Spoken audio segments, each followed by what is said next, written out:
I'd like to introduce a representative from Teach for America, which is an organization that has done and is doing a lot of good, promoting goodness in the world, and I'd like to, as in 1504, we've been supporting them for the last few years, and we'd like to continue to do that, so please. Hello, can you hear me? Thank you so much for this. I will take not 90 seconds. My name is Josh Bieber. Wow, hey now. All right, I feel positive. I was a Teach for America core member, and I now work for TFA. I do new site development. So when I was a senior, I had marginally considered this as an option, and had it not been for a very pushy phone call from the very pushy TFA recruiter on the deadline day, I would not have applied. But I hesitantly took 2 hours, filled out the essays, and now owe that phone call for the best 2 years of my life, and truly the happiest. So if I have 60 seconds, there are just two things I would want people to know about TFA. I think you know what we are. One is that this country does not serve all kids in our schools fairly. So low-income kids, before they even leave elementary school, are years behind where they should be, and nearly not even half of them graduate high school, which is a terrible injustice, a complete injustice. Two, you can actually make a difference. So I was as skeptical as they come about TFA and my ability and all the rest, but I know this to be true. If you walk into a class of fifth graders who on day one are years behind where they should be and hate school and are kind of inclined to hate you because of it, and 9 months later they leave on or above grade level, begging for summer work and wanting you to hang out on the weekend, you kind of think anything is possible. And that's, clearly I'm here now. So for me, Teach for America was an opportunity to actually align my actions with my thoughts and my hopes and be part of the change we all talk about wanting to see. So I would encourage you all, regardless of what you think you may do next year or where you may go beyond that, to really consider this. It was the best thing I could have done. The final deadline is tomorrow. It's easy to do. You don't need recs. Just apply. And give yourself the chance to fall in love with it the way that I did. And I would just end by saying, if you're in this room right now, you probably have had the best education anyone your age anywhere could possibly have. And our students and our schools need you. So please join us. Thank you very much for the time, and have a good class.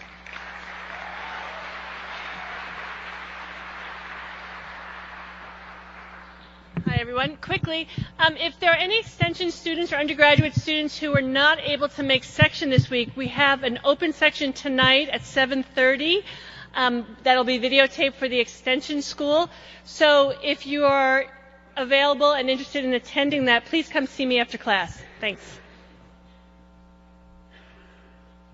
Now, I'd like to introduce now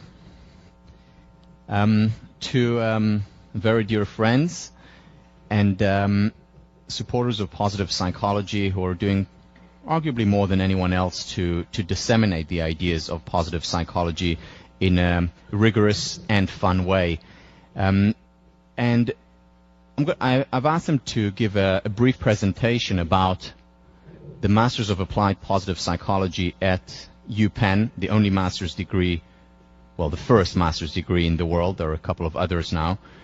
And they'll talk a little bit about, just for 15 minutes, about the masters before we jump into our material today, which hopefully will be exciting. So, James and Debbie, please.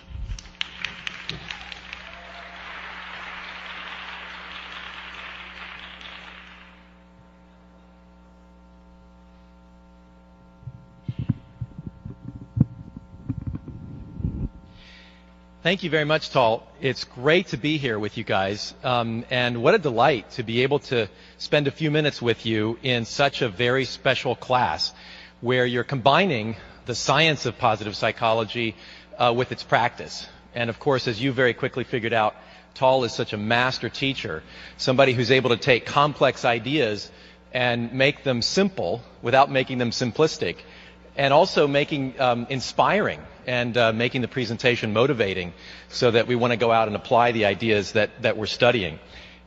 I'm curious, how many of you here are interested in applying the science of positive psychology in your own personal lives? It's part of why you're here. Can I see your hands? Okay, great. How many of you are here because you're also potentially interested in applying the science of positive psychology in your future career decisions, like in your job and eventually? Okay, great, excellent. I hope you do just that. And for those of you who are interested in taking positive psychology, the study of positive psychology, deeper in a graduate level program for your own knowledge, but then also to be able to take what you're learning into your profession, we're delighted to be able to tell you a little bit about the Master of Applied Positive Psychology program at the University of Pennsylvania, and to talk a little bit about taking positive psychology from the classroom to the world. Now, as you know, positive psychology is just about 10 years old.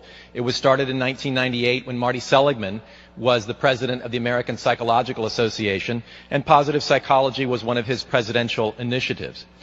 About 4 years ago, Marty Seligman started the Positive Psychology Center at the University of Pennsylvania. And the mission of the Positive Psychology Center is to promote research, training, education, and the dissemination of positive psychology. So in January of 2005, I joined the Positive Psychology Center as the Director of Education and Senior Scholar. The next February of 2005, Debbie Swick came on board as the Associate Director of Education. Our task was to create a master's program and to have it up and running by the fall.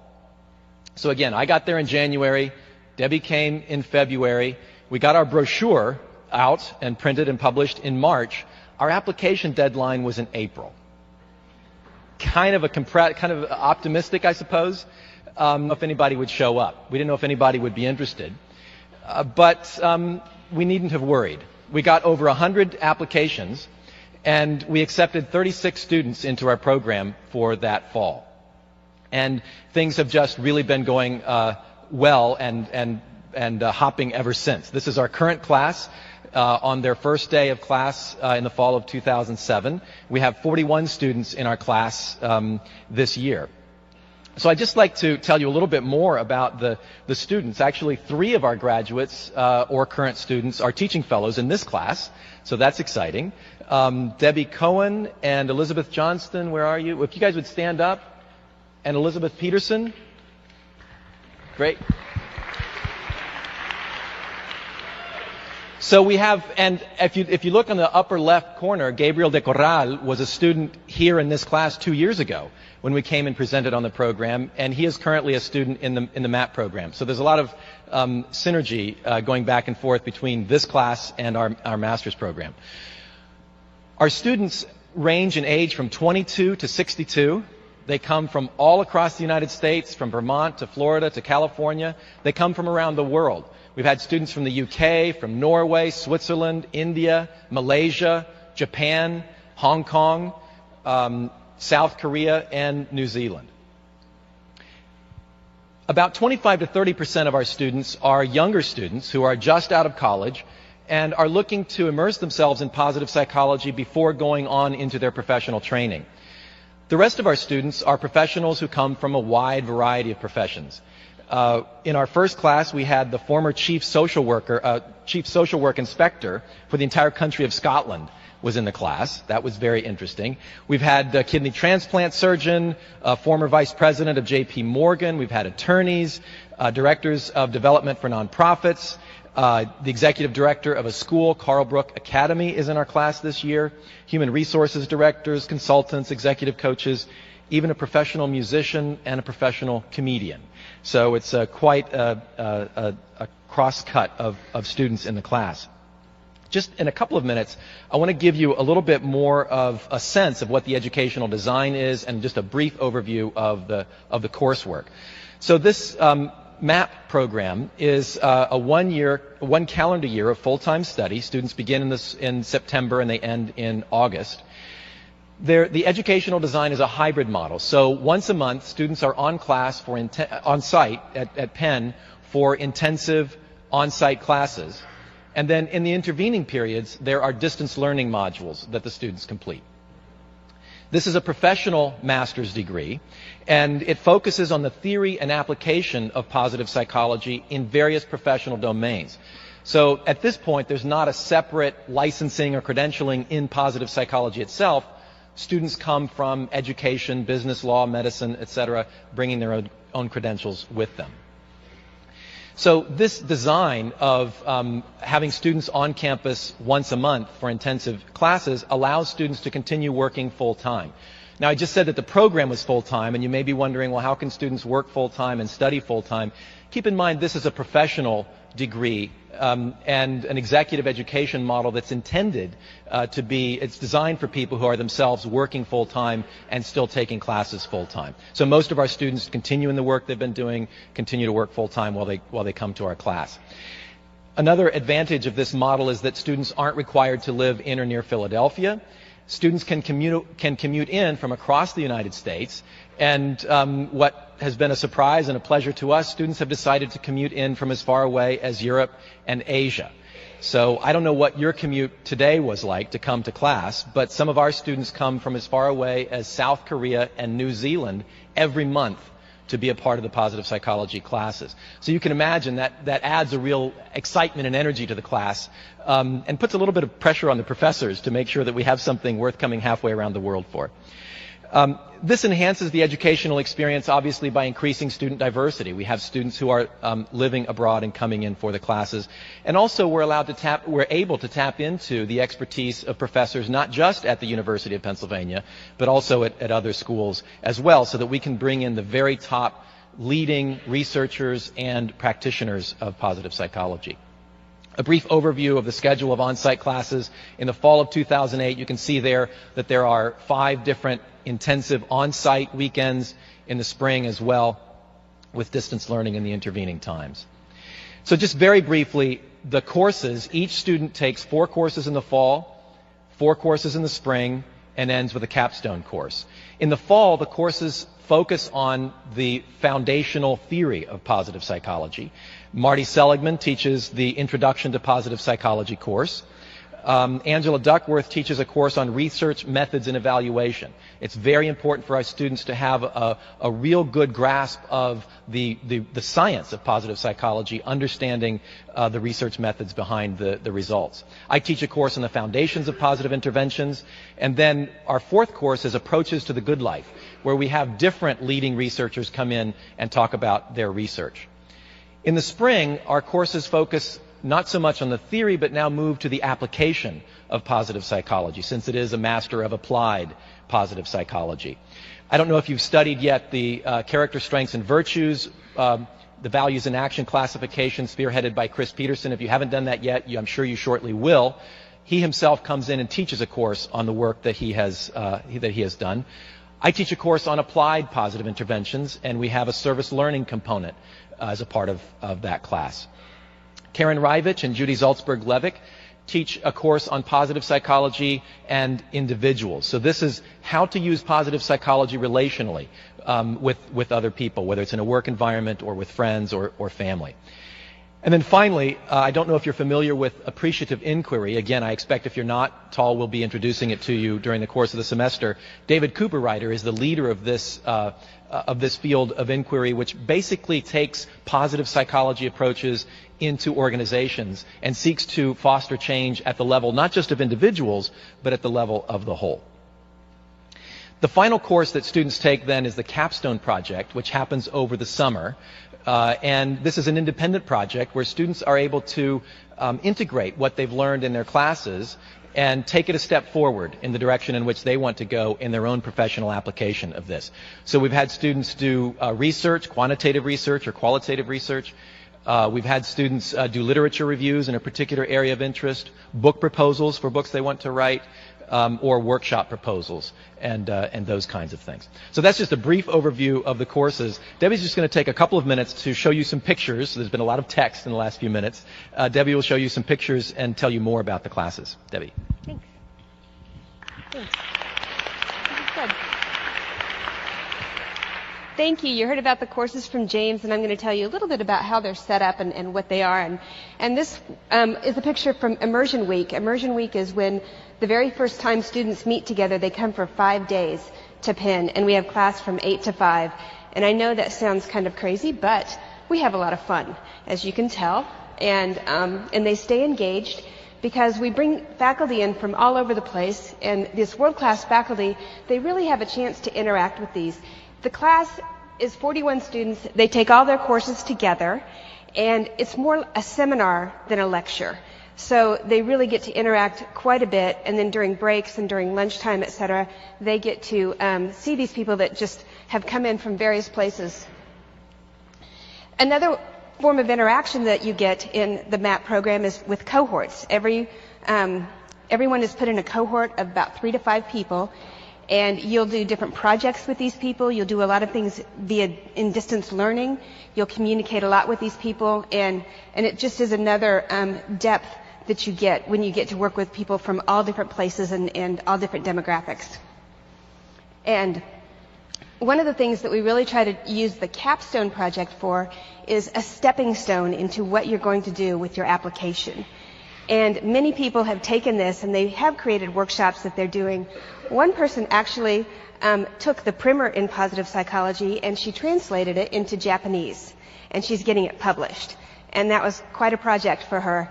And other people have published in scholarly journals their capstone work, and people get to give presentations, and this is a photo of someone giving a presentation at the Positive Psychology Summit. And so there's a lot of different things that students do as we bring them through the program, as we give them a solid foundation, and then we help them to start applying this and move towards that. But one of the biggest questions that we get when we have applicants call in is, what can I do with a MAP degree?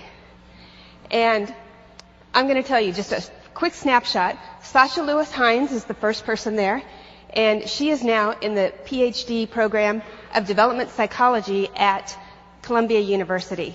So she came to the MAP program before getting her PhD, so she has that foundation, and that's what she wants to use and focus on as she goes through and gets her PhD. The second person up there is Senya Myman, who has worked with hedge funds, but she found in her spare time, she found some time to create the Positive Psychology News Daily website, which is articles about the research and application of positive psychology written by MAP alumni who are out there actually doing that. And another thing that she's been able to do, along with a lot of other MAP alumni, has been involved in trainings and been involved in projects that have come through the Positive Psychology Center. As we get different projects to train people in the UK to put positive psychology in their schools, the people that we draw on are MAP alumni because they have the education and the foundation that is needed to be able to put through these projects. So we hope to continue to put together alumni with various opportunities that come along to us. Caroline Miller is the third person there, and she is an author, and she's getting ready to publish her second book. And she's also a speaker and a coach, and she has had the opportunity since MAP to actually teach a lot of courses, and she's very focused on goal setting, and she's very focused on sports psychology. So this has really expanded what she's been able to do. And not all of our students are Harvard graduates, but these three actually happen to be the Harvard graduates. So it's very interesting to see that little snapshot, and we hope that we have many more Harvard graduates coming to our program. So, James, you want to finish up here? Thank you very much, Debbie. So our presentation is entitled From the Classroom to the World, and certainly the MAP program is one way of taking positive psychology from the classroom to the world. Just wanted to mention very briefly another opportunity. We have just started the International Positive Psychology Association. And this is it's going to be a major international organization to help facilitate communication and collaboration among researchers and practitioners of positive psychology. Here is a picture that was taken at the first board of directors meeting that happened in October. Not pictured here is Tal, who is a member of the board of directors, as are a number of other leading positive psychologists from the United States and around the world. There's a special student membership, so I encourage you to check out the International Positive Psychology Association at www.ipanetwork.org and join to stay abreast of the latest developments in the field of positive psychology. I wish we had time for your questions, but I know Tal has a lot of great stuff for you today, so we'll move along. Just want to let you know that there will be an information session this afternoon from 3 to 4:30 in Harvard Hall, room 103. So we'd love to see any of those of you who are interested to stop by and talk with us, and we'll be able to talk in more detail about the specific questions that you might have at that point. We'll also be here for a few minutes after class. We have some brochures with us. We'd love you to take a brochure if you're interested. There's always more information can be found on our website at penpositivepsych.org, or you can email us at the address listed. So we hope to see a lot of you at the MAP program sooner or later. And in the meantime, wish you a very successful semester as you dig into the science of positive psychology and put it into practice in your own lives, and think about how to take positive psychology from the classroom to the world.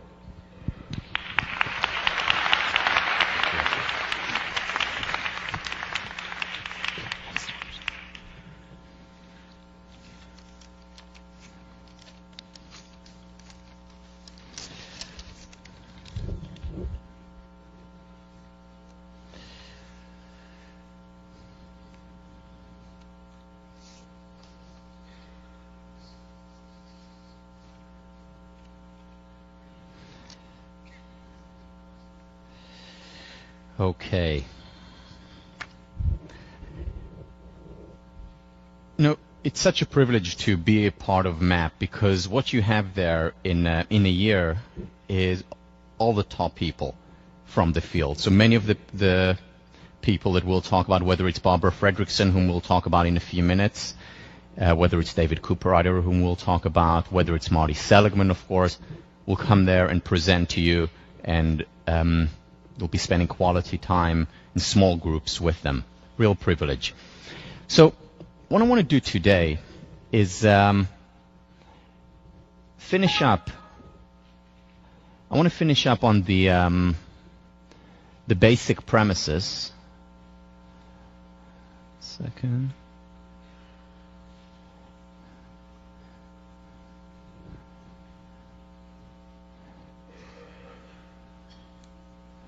On the final premise. No, we're not going to watch that again. No.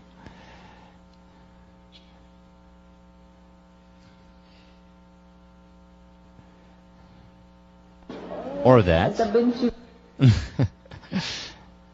Here we go.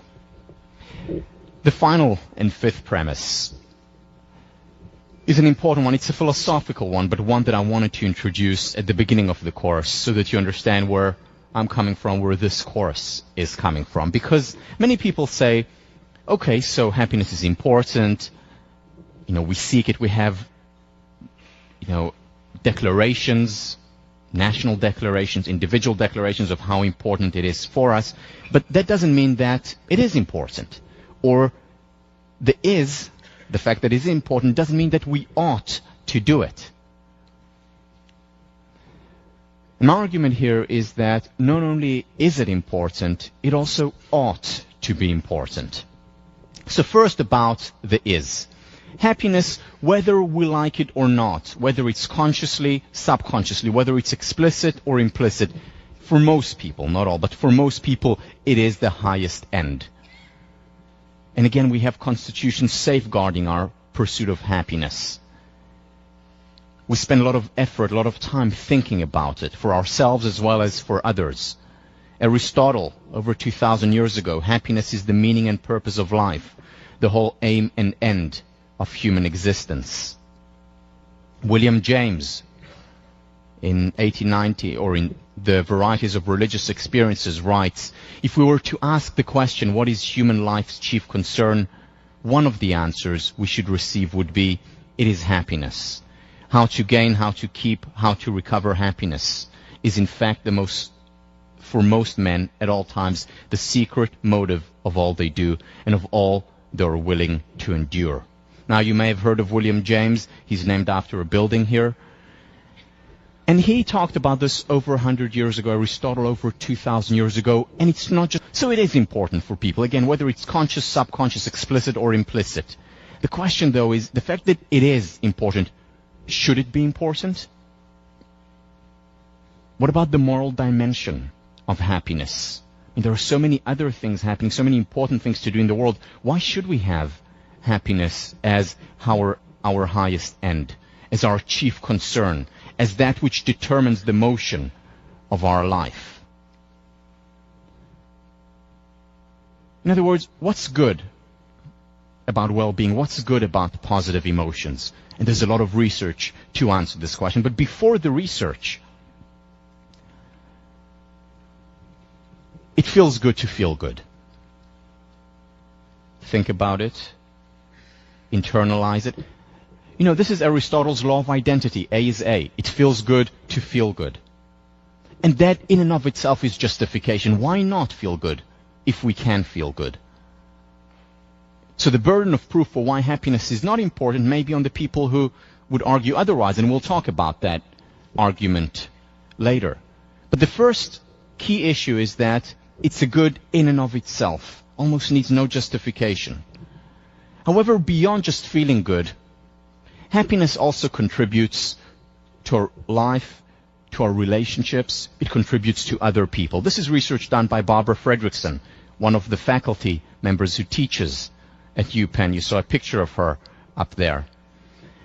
What Barbara Fredrickson says is that positive emotions have an evolutionary reason. That they have a purpose beyond just making us feel good. For example, they help us think beyond what we're thinking right now, broaden our thinking. They help us build relationships. They help us build capacities. Remember, one of the key concepts in this course is that positive emotions, positive psychology as a field as a whole, is about building capacities.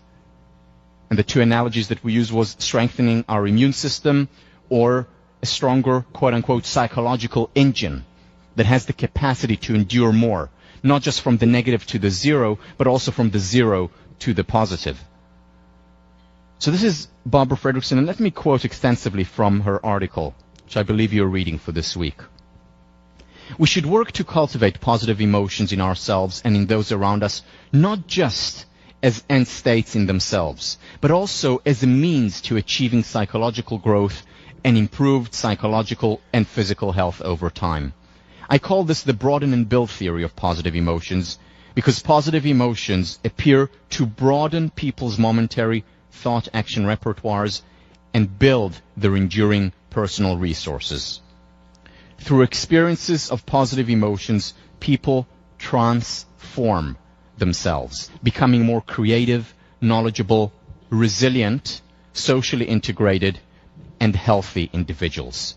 Numerous benefits to just experiencing positive emotions. It's a win-win. It feels good, and it's good for us, and it's good for society as a whole, as I'll argue momentarily. So what she's talking about here, for example, is that positive emotions help us overcome negative emotions.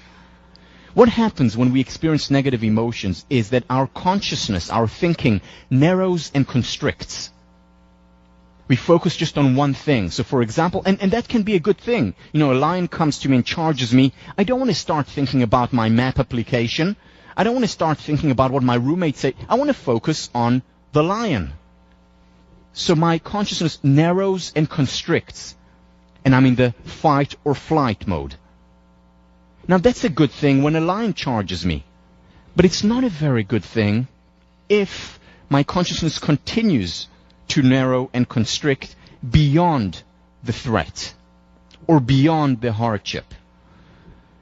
And what we know is that very often we enter a downward spiral, a vicious cycle, when we go into this narrow and constrict mode. So for example, just for example, a random example, my girlfriend leaves me, all right, and I narrow and constrict in terms of my thinking, and all I'm thinking about is just that. And then what happens as a result, I experience sadness, because that's what I'm thinking about. And sadness, a painful emotion, not a positive emotion, leads to further narrow and constrict. And that can potentially, not always, but potentially can go on and on and on. And that's when it can become depression. That's when I have difficulty getting out of this downward vicious cycle. Positive emotions do the opposite. They broaden and build. Broaden and build leads to positive emotions, and positive emotions then further broaden and build. So that's a virtuous cycle. And I look broadly, I look to other people, I look to other things. So what can I do now? Where can I go? Where can I spend my time? And very often what that does, a positive emotion can take us out of this downward spiral and create an upward spiral. A positive emotion can come in the form of watching a humorous film. It can come in the form of a few deep breaths, and we'll talk about deep breathing when we talk about mind-body.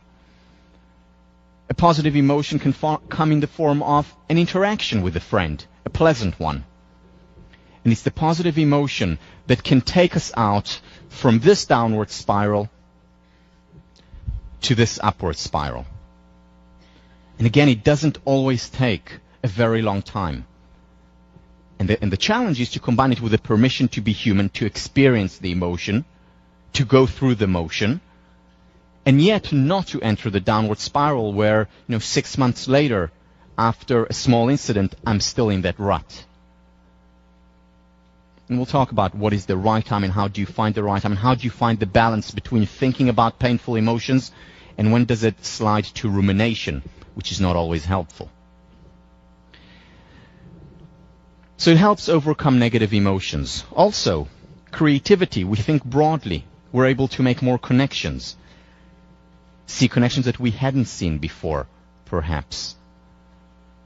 There's a lot of talk about the depressive creator. If you want high levels of creativity, it's a must. You have to be depressed. Well, it turns out that's not the case. Very often manic depressives are highly creative, but that's usually during their manic phases. In the depressed phase, our thinking is narrow. We don't think outside the box, usually. Of course, there are many exceptions.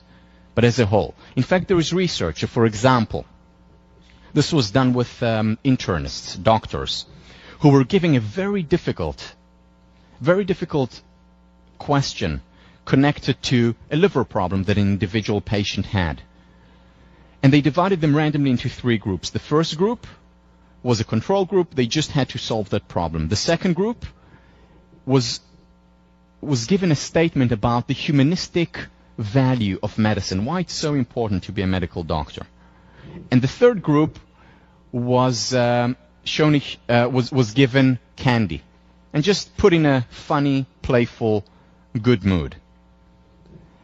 The third group that was given the candy and was put in a positive, playful mood outperformed the other 2 groups significantly.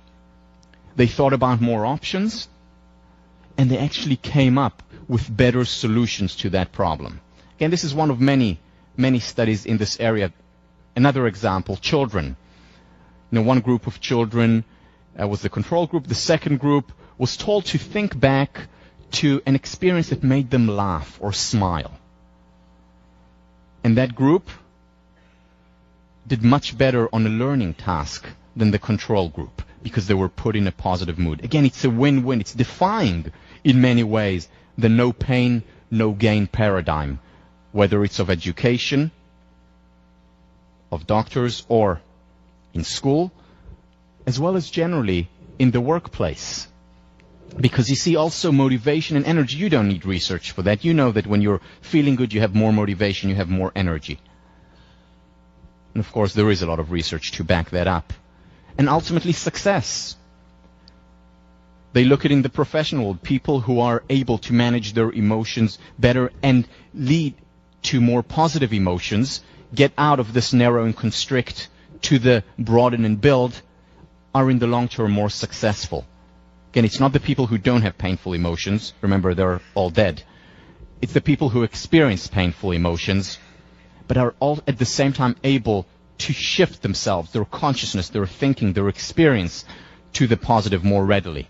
And happier people are more successful because they have more energy and work harder. It's because they're pursuing something rather than running away from something, what's called approach rather than avoidance goals. We'll talk about that during the week on goals. Also because they form better relationships. They're more open and generous. and they're more creative. All these components ultimately lead to higher levels of success.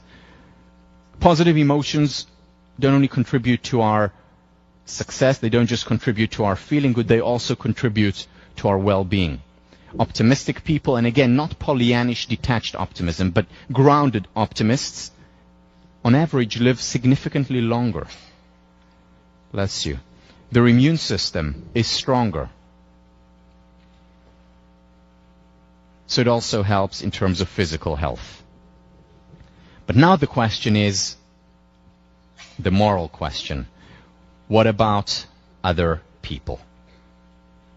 How can I talk about or act in my life pursuing my happiness? Isn't that selfish? And the answer is yes, it is selfish. When I talk to myself, when I say to myself, I want to be happier, I say to myself that I want to be happier. That's a selfish thing. So is that bad? Is that immoral? Well, in our culture, selfishness and immorality have essentially become synonymous. And that's a problem. And here is why. Because this is the number one. Equating the two, selfishness and immorality, is the number one cause, subconsciously mostly, but not only, number one cause of unhappiness. Because people feel guilty about pursuing their own happiness. People feel guilty at times feeling good about themselves. How can I? How dare I feel good about myself? How can I pursue my own happiness when there is so much suffering in the world? And there is a lot of suffering in the world. So how do we respond to that? First of all, happiness is a positive-sum game. It's not a zero-sum game. Neither is it a negative-sum game. It's not that my happiness takes away from other people's happiness, which would be a negative-sum game. If I have more, you necessarily have less. It is not even a zero. Or rather, if I have less, you have less. That's a negative-sum game. Or a zero-sum game. If I have more, you have less. It's a fixed pie. It's not that. It's a positive-sum game. Why? Because happiness is contagious. If I'm happier, I'm more likely to contribute to other people's happiness and well-being. Being happy, in other words, is also a moral state in the sense of actually contributing to other people's well-being. The Buddha talked about it thousands of years ago. Thousands of candles can be lighted from a single candle, and the life of the candle will not be shortened. Happiness never decreases by being shared. It's like passing on light. And if you're happy and work on your own happiness, you're contributing indirectly to other people's happiness. Just like the baby who laughed last time made you laugh. It's contagious. Generally, people who work on their happiness, again, not people who experience a constant high, they would have real difficulty having relationships since they're dead. But generally people, those of us who are alive, who work on our happiness, who experience the vicissitudes of life, the ups and downs, but overall work on our happiness and become happier and happier, have better relationships, more generous, more accepting of other people, more tolerant of other people, as well as of themselves.